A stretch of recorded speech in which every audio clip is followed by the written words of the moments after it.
This is an evaluation for my radio production research and ideas. The first question is what did they like about idea 1, 2, and 3? In the first idea, what they liked is the fact that the news starts at the start, which is good because they told me that they would straight away want to get into what's happening around the world and around the country, and to see what is going on in the motorways, see if anything's gone down, saying so motorways haven't gone down or anything. They also like the fact that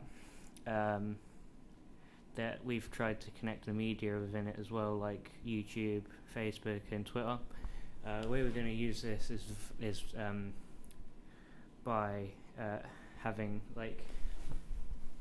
looking at tweets and stuff by celebrities and having that in the news, and using that for when we start talking about what's the number one tweet around Twitter at the moment, and YouTube and Facebook.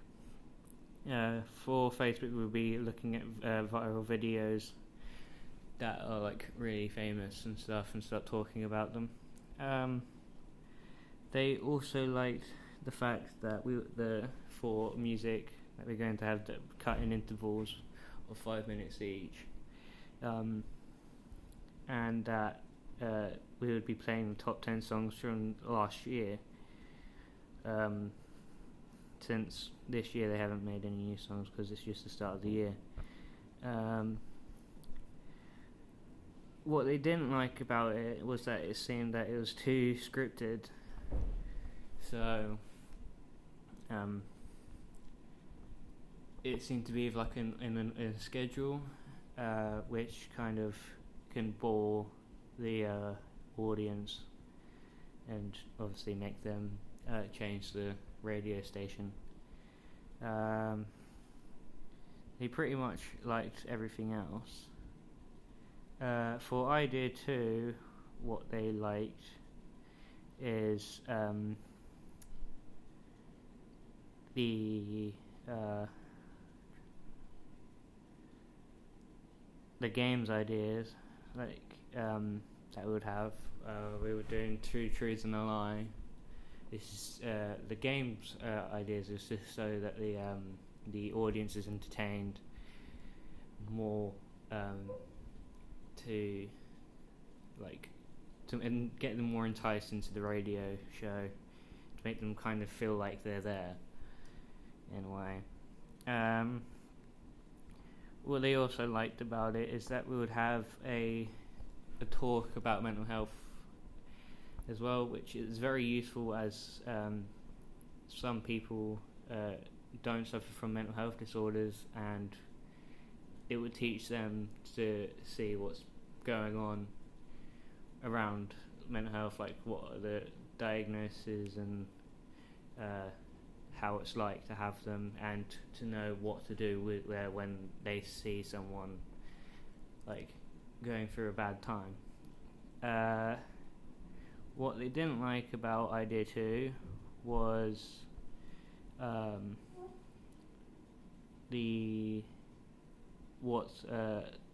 of the things, which is called "What's for Dinner Tonight, Mum?" The idea was about that people would respond to what we would talk about on the radio and tell us what they're eating for dinner. They also didn't like the name, which is Evening with Chloe with all your current favourites, which is it's alright, but it seems a bit too long. For all the ideas, we thought of an idea that for our idents, we're going to have a real instrument, which is the bass, playing for it, so it kind of has its own originality to it, like it's not from like anything else. This is for all of the ideas.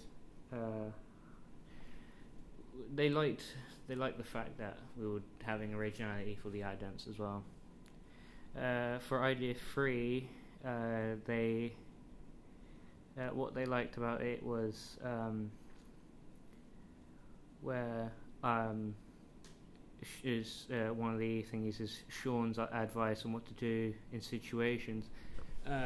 This is informative and also entertaining, as it kind of like just gives advice on just general things like what to do in situations, like if someone's having a panic attack, or if you're going to the shop or something, like what to eat and stuff.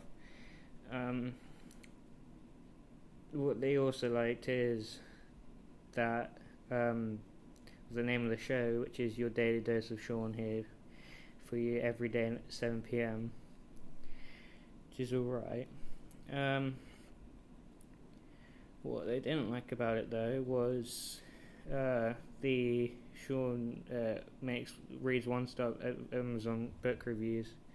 It's like a game where it's a competition for the public to respond to the radio and to see if they know the book. They didn't like that idea simply because many people wouldn't know the books, because it will be a 1-star review. Like, people wouldn't know the book,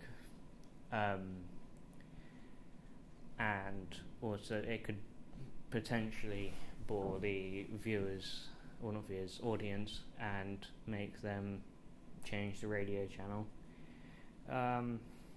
They pretty much liked everything else.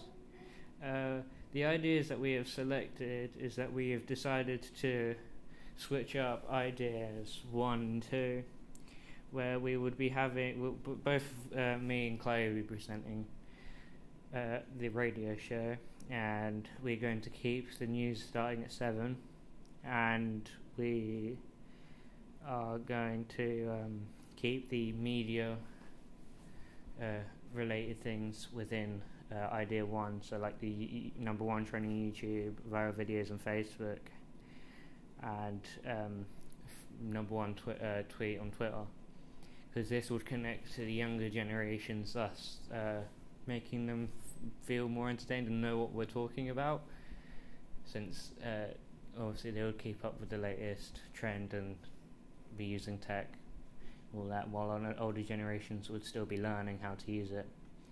For idea 2 that we've decided to use is that we're going to keep the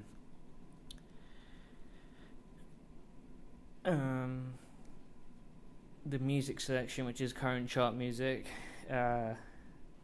This is so that both generations would know the songs and listen to it, but it's mainly targeted to the younger generation.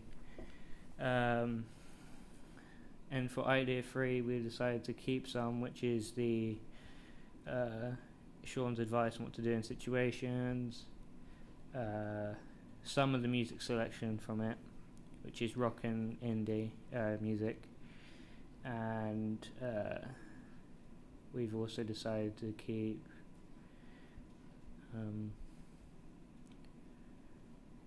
the slogan, the daily news is all of your daily needs.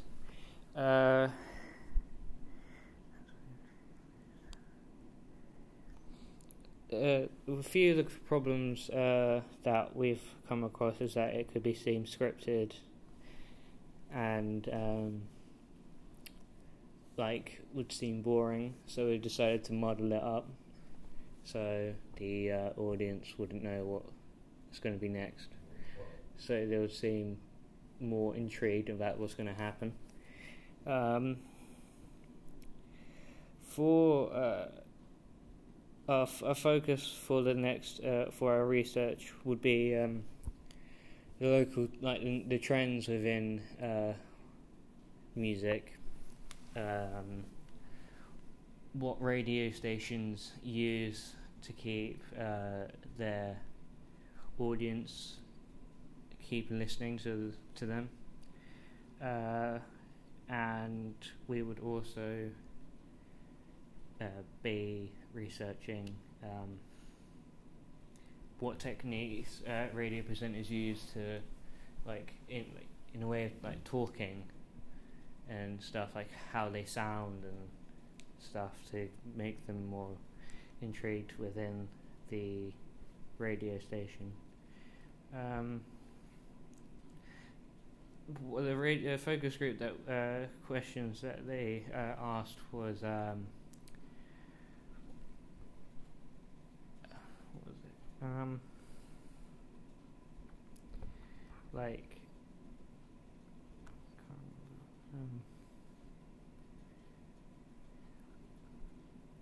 The fact that why does it have to be trends for music? The way that we're going to do it, since they've asked that question, is kind of mix up the music genres. So all genres of people that listen to different genres like rock and hip hop and grime would listen to our radio station and could potentially like other genres. This could also help other artists that are in different genres. So, let's just say if a band from rock, Slipknot or something, they got played, and a person that originally likes hip hop, let's just say Chris Brown or Beyonce, would listen to Slipknot and go, "Oh, I really like that," and then they would kind of boost the artist's popularity, which I think is very effective. This is the end of my evaluation. Thank you for listening. Bye bye.